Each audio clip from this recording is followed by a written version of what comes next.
Contact! Contact!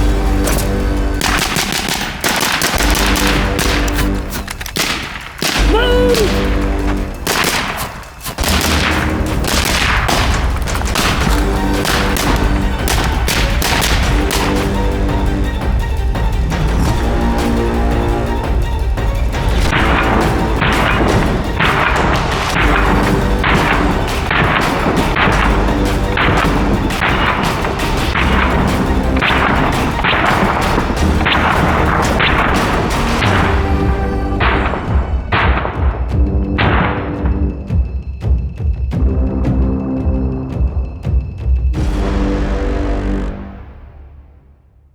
Today on American Outlaw, the OG Mark 18 Mod Zero versus the current issued SEAL Team 6 Noveski.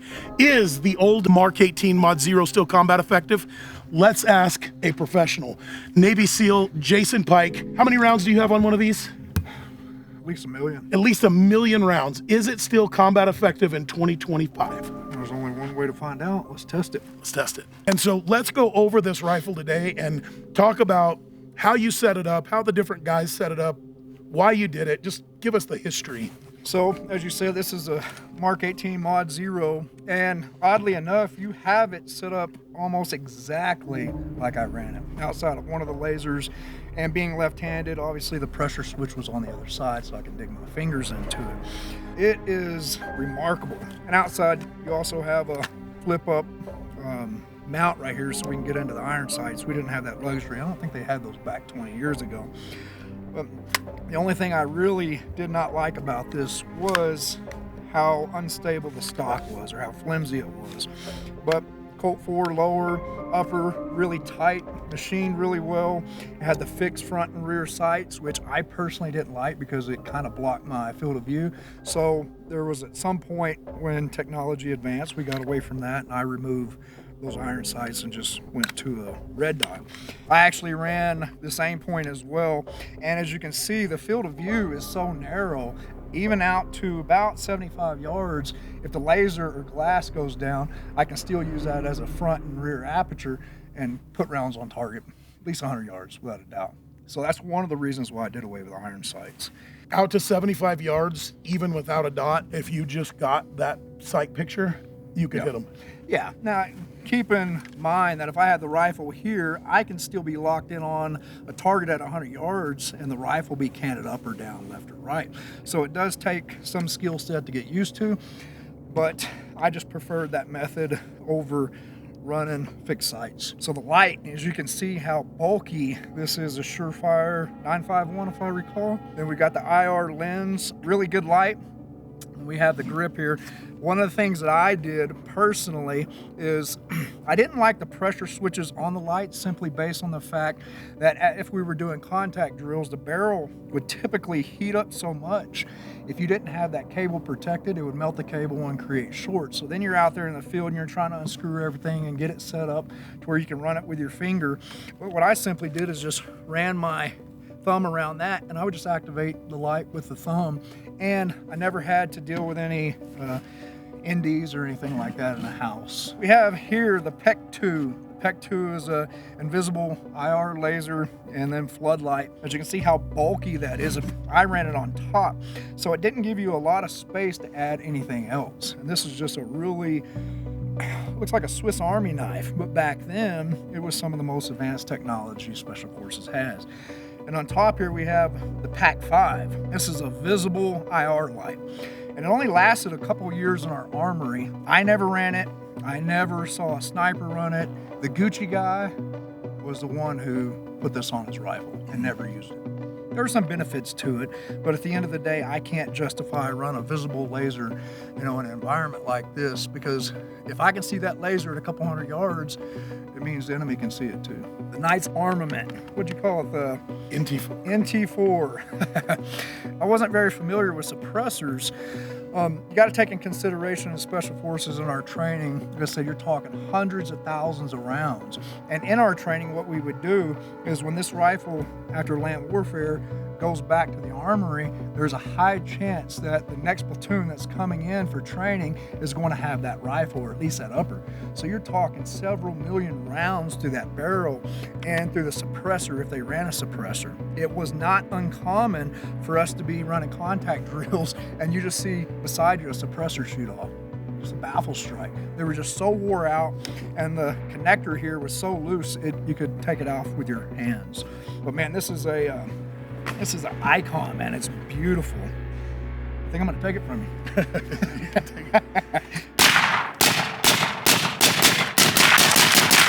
Guys, the current issued Noveske Cadillac Lamborghini SEAL Team 6 rifle versus the OG Mark 18 Mod Zero.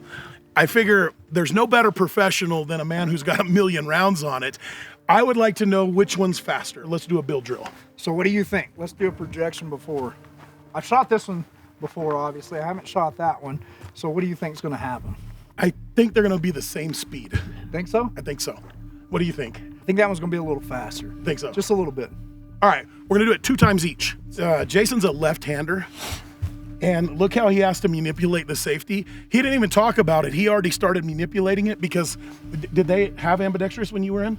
No. Couldn't change it out or nothing. Another way we did it was if you'd run your finger high while you're patrolling, as I pushed down to take the finger in the trigger well, the pad of my finger would flip it off. And I would just come back with the index finger. 189. All right, let's do it again. Ready? Shoot ready. 211. Yeah, I hesitated on that first shot. Let's switch. While your finger's tuned up, let's get you on the SEAL Team 6 rifle. Sounded good. I'm pretty sure that was faster. Okay, Mark 18, Mod Zero for the win. Moral of this story is don't be a left-hander. 158, quite a bit faster. 148, that was smoking fast. That trigger sucks. 136. Good. 132. Nice, good job. Nice. 126. That's good, still good. 143. One of the things Trey is doing that I didn't do is he's not confirming that first shot. So he's relying on that natural point of aim. So as soon as he comes up, the shot breaks over, where I'm coming up, confirming, and then taking the shot. That could be up to a half a second. Not a right or wrong. When you're doing a build drill, time drill, you're in a gunfight, that's definitely the way you want to do it. 135. As you can see, I closed the caps. If you're dealing with torsos, close quarters, learn to shoot not looking in your optic. Like I said, all we're doing is good cheek weld. I'm using the turrets, lining it up where I want to shoot, squeezing a round off in the A zone. Yeah, I guess this one was just a little faster. Just a little faster. It's gonna be the trigger. It's gonna be the trigger. Yeah, the Geisley SSAE trigger, but you're in the house for some reason. You're the guy that got to shoot. Did you feel like that was like about like this? 1.5 seconds? Is that? A little bit slower. A little bit slower. A little bit slower typically. We've really transitioned into, like you're saying, fine-tuning our platform from going from a body position like this, compact, legs shoulder width apart, to extending the stock. I can't do it here. Getting the arm pretty much locked out, increasing our base here, which is really going to help that recoil. We have evolved as far as being able to shoot faster in the last 20 years. So I'll give you an example here. So we're going to collapse the stock, and I'm going to use this foregrip. I'm going to be really compact. I'm going to pull it tight into the shoulder. And what you should notice is inconsistencies in the recoil. All right, so the first one was pretty low. The next 3 was a little bit higher. So if I extend this a little bit and I push my hands out here, watch the recoil now. Today, you're gonna do CQB. Are you gonna go collapsed again, or are you still gonna be more like? No, never collapse. I'm like I said, my body type, my body size, I'm about halfway out. And it also depends on the actual stock itself and how it feels on my face and everything into my shoulder. A little treat is that we have the current Command DevGru SEAL Team 6 issued Noveski setup. Pretty similar. Some of the things that it has is the in-gall laser. It has the Surefire Vamp Scout Light, the Dead Air Contract Sandman, and I see most guys are running the Unity mounts. This gun is set up to me right now, but one of the things I want to do is let's see which suppressor is louder. 25-year-old technology versus current technology. Which one is louder? What can of these do you think is going to be louder? As technology advances, I'm obviously going to say I feel, that one's going to be significantly quieter. I do too. I think this Sandman is probably significantly quieter. So we're not going to be able to tell you because the camera deadens it. Diameter-wise, length-wise, they're about the same. Let's do it again.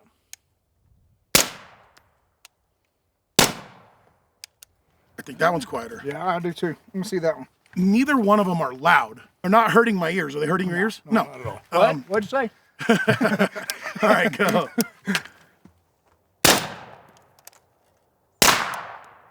This is definitely louder. Okay, on this side, I felt like this was louder. Really? What'd you think? It sounds like on the Noveski, it's deeper. That's higher pitched. At my ear, Yeah. this one, do that one. Now this one sounds quieter, but deeper. I wonder if from the shooter's perspective, that one's quieter. No, I think this one's hurting my ears from the shooter's perspective. See, this seems the opposite. That one seems quieter to me than this one. All right, let's put it on the camera, Damien, and see if you can do one at a time and see if one will go. All right, here we go. NT4 first. Quite a bit louder.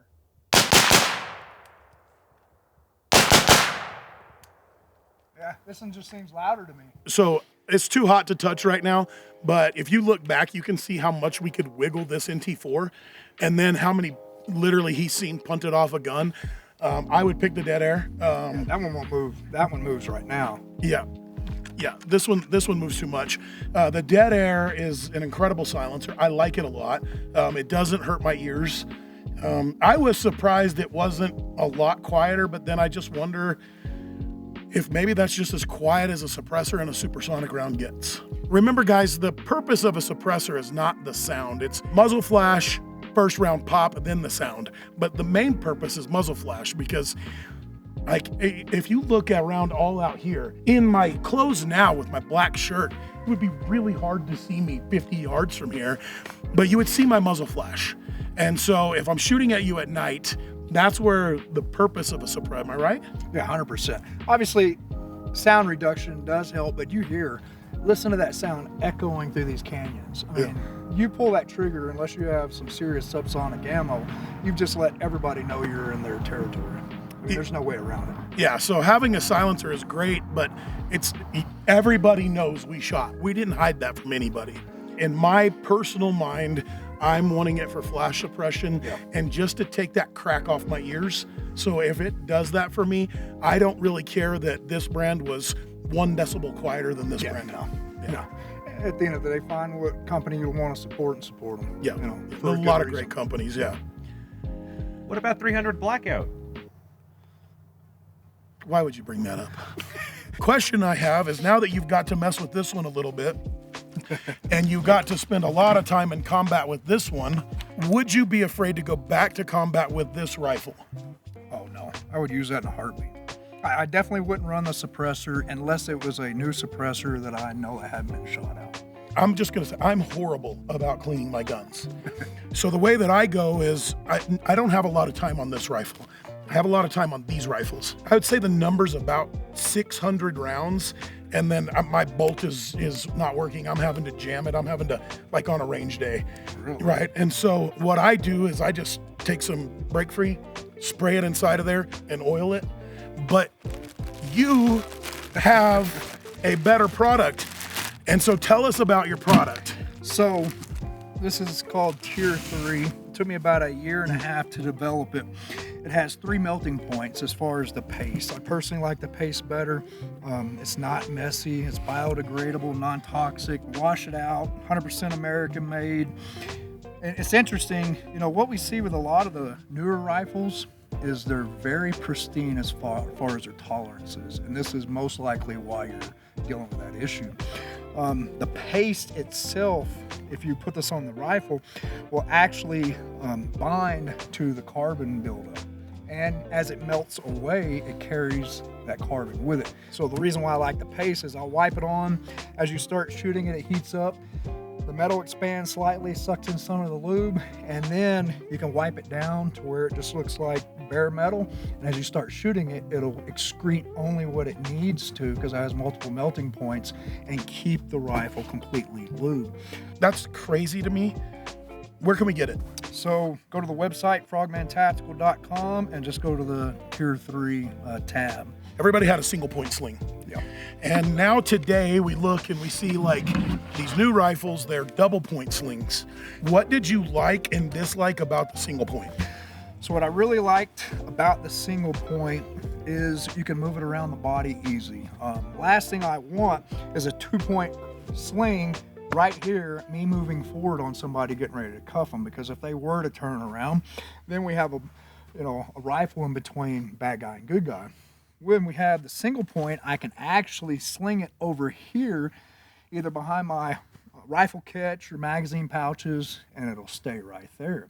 And there's no issues, and all I have to do is reach back and grab it. The downside to a single point in an environment like this is there's a lot of movement here, right? So if you don't have it in a weapons catch, you have it slung and you're trying to move, it's going to be bouncing all over the place. Could trip you up. That brings us into a 2-point, which is going to secure the rifle more to the body, but it's a little bit harder to use.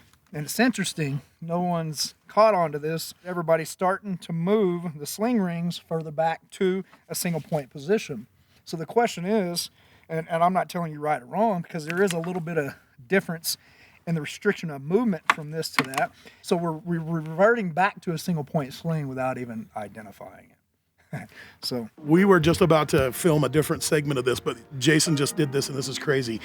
This has been 15 minutes since our last shot. I still can't really touch this one, this dead air though. We've shot the same amount of rounds through them, and this one is still too hot to touch. yeah, that one's warm. So newer technology is, yeah, I'm a fan of this Sandman S, it works.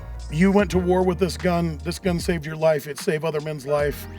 This gun is currently in conflicts. Is the Mark 18 Mod Zero obsolete, or would you still take it to war? No, it's definitely something you could still operate with and do some serious damage with. The only thing that I would say is obviously you see how bulky it is. It looks like a Swiss Army knife. I would change a couple things up in general, get rid of the PEC 5, go with a little bit smaller light, go with a PEC 15 or something like that. But other than that, the rifle itself is phenomenal. And just think about this, we didn't talk about it. The barrels that we had, 1,000,000 rounds through them. We're talking saltwater corrosion, fresh water, literally sand out of the wazoo, and still would hit at 600 yards. I would still take this to fight with. I'd put my life on it. I'd protect my family with it. Yes, these new ones are Cadillacs. They're if I was picking, I'm gonna pick this one. If this was my option, I don't feel like I've failed. I feel like I can get the job done. Many people have died by the hands of this weapon, so it is a outstanding platform. Don't get caught up in the idea that just because we have newer technology that we have to have that to fight. All right, guys, thanks for watching. Go check out Frogman Tactical. You guys have a great day and God bless.